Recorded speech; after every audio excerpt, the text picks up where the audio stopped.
If you are new to CW or Morse code, I've got a couple of tips and tricks and cheats that are going to help you get over your key fright and get you on the air.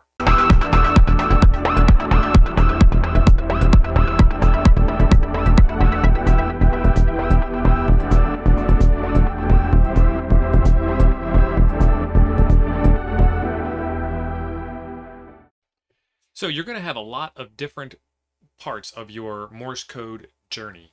And at some point, you're going to need to get on the air. And that's pretty intimidating. It's pretty scary, especially when you are very new to it.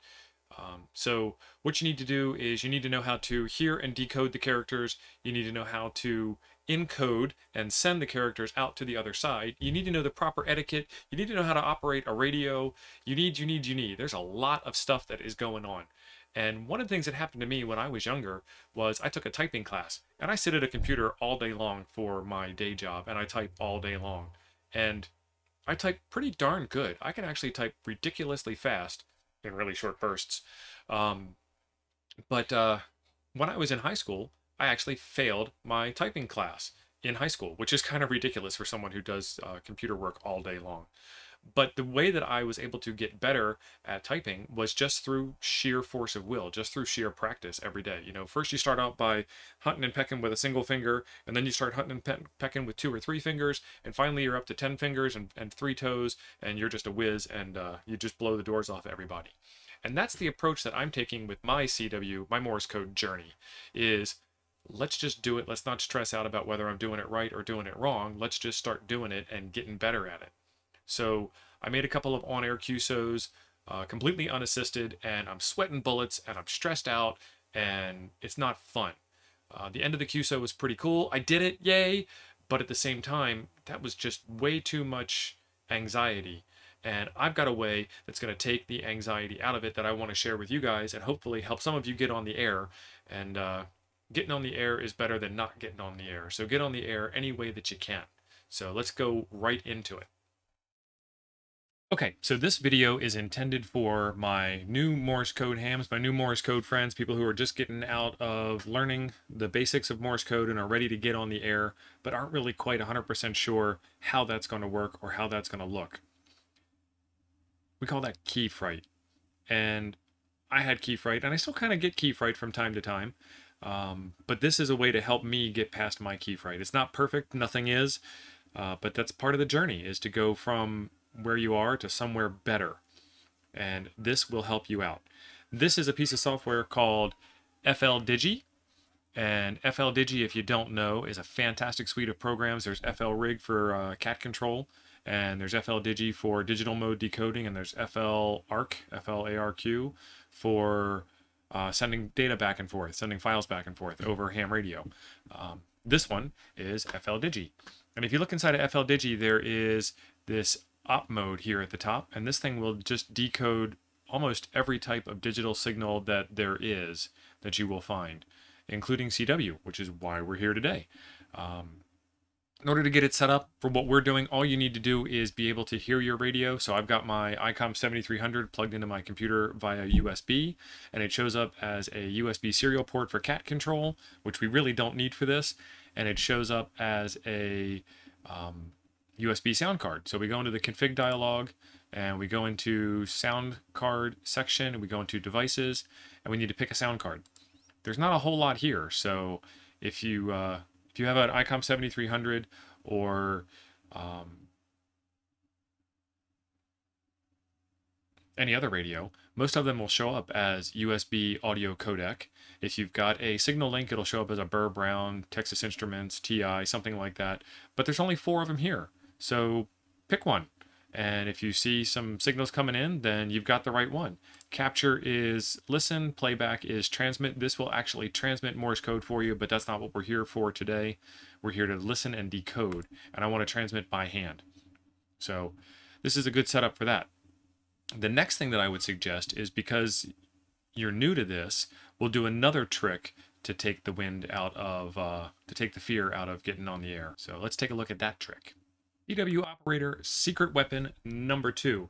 This right here is the PodaUS website. PodaUS is the website to go to in order to get Parks on the Air spots. And a lot of people like to do parks on the air activations over Morse code. And that makes a couple of really nice things for us. Number one, I'm going to know what the exchange is going to be. We'll go over the exchange in a second. And number two, I'm going to know everything I need to know about that exchange on this website over here. So let's take a look at the website. What I'm looking for is someone who's operating in the CW portion of the band. So you'll see the place where they have been spotted, where they've been heard. And this one right here, KD40, is in Park K2913, which is the Sesquicentennial State Park in South Carolina. So now I know his call sign is, it just went off the screen. So I know his call sign is KD40, and I know his QTH is South Carolina, and I know what he's going to send me. Let's see if I can find this call again. Where did it go? KD40. Okay, so he got spotted by W2LB. So he just got respotted. He's pretty busy. A lot of people are hearing him. So I know the frequency that he's on, 7052. I can tune my radio to 7052. I can put that right in my log right away. I know what his call sign is. I know what his park number is. I know what I need to know. I know the time of day for the contact.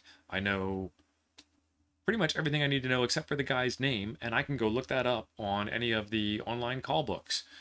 So let's go take a look at what the exchange would be for a Parks on the Air activation.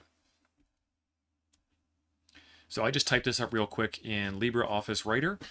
What he's going to send from the park is going to be CQ Poda, DE. DE is shorthand in Morse code for from.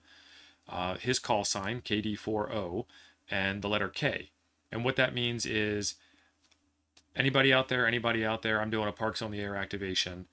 My call sign is KD40, and then K means over. K means it's your turn. K means I'm listening. So I would respond back with my call, KM9G. That's all I would send is KM9G. If he hears me, or if I make it through the pileup, or you know how ham radio works in general, he's going to respond back with my call, and then he's going to say from his call, and then he's going to give me a signal report. So this is what that looks like. So he's going to say KM9G, DE, KD40, UR 5NN, 5NN, park, the number of the park, which is already on that website, so I already know it, and then the letter K to say that he's done and listening for me. So I'm going to hear KM9G, DE, KD40, the letter U, the letter R, 5NN, which is the signal report, is 599, and it's just a shortcut for 9. And then he's going to tell me the park, and he's going to tell me the number. If I'm not good with numbers, and honestly, I'm not really good with numbers. I know 73 really well, and I know 9 really well, because those are the numbers that I send a lot. Outside of that, I got to think a little bit. But like I said, I already know the numbers, because it's already on the Parks on the Air website. When he sends that K, I'm going to respond back, Roger, Roger, RR, UR, I'm going to give him his signal report, 5NN, 5NN, TU. The letter TU means thank you in Morse code shorthand. And then I'm going to send 7373, which actually has a really cool sound in Morse code. Once you start hearing it, you can't miss it. And then I'm going to send SK to mean that I'm done with the communication. So I've heard what he's sent, he's heard what I've sent, and then I'm going to send 73 dit, which is just 2 E's back to back real quick.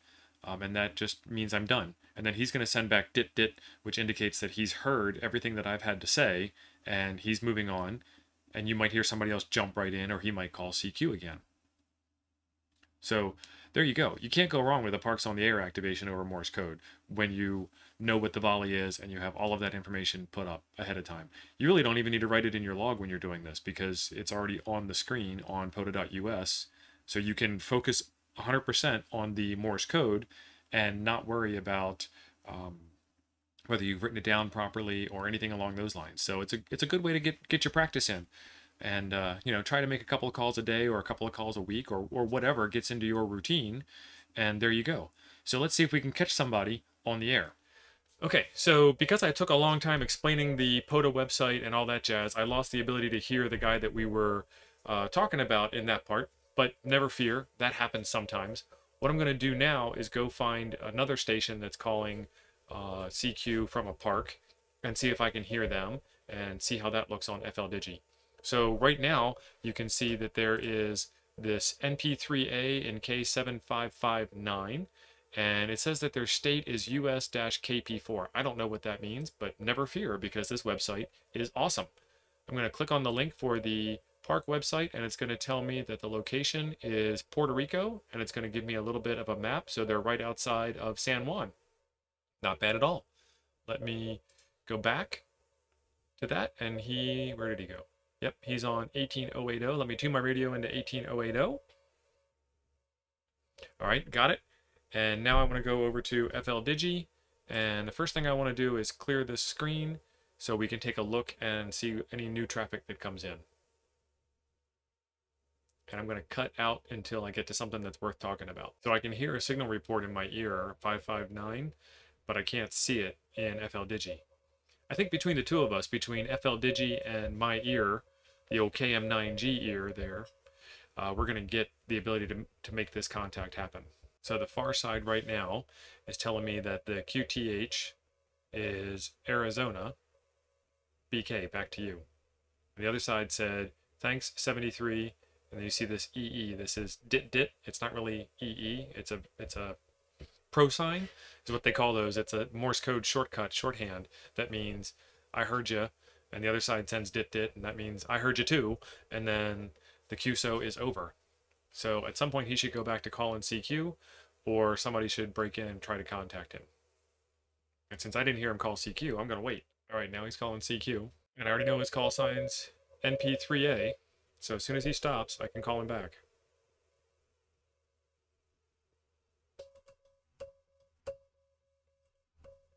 So I sent out my call sign.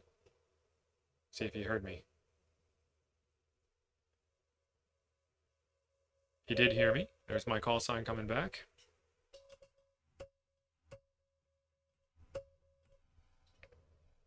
And he said KM9 question mark.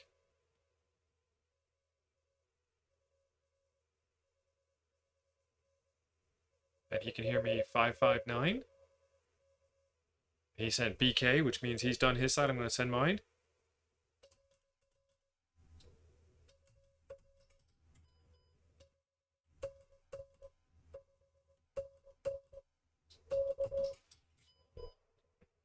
And I sent him back, Roger, Roger, you are 599, 599.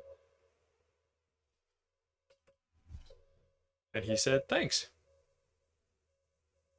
So we got a contact in the logs. And now I've got myself a little bit of experience with responding to a call. Turn the radio down a bit. And getting over some key fright.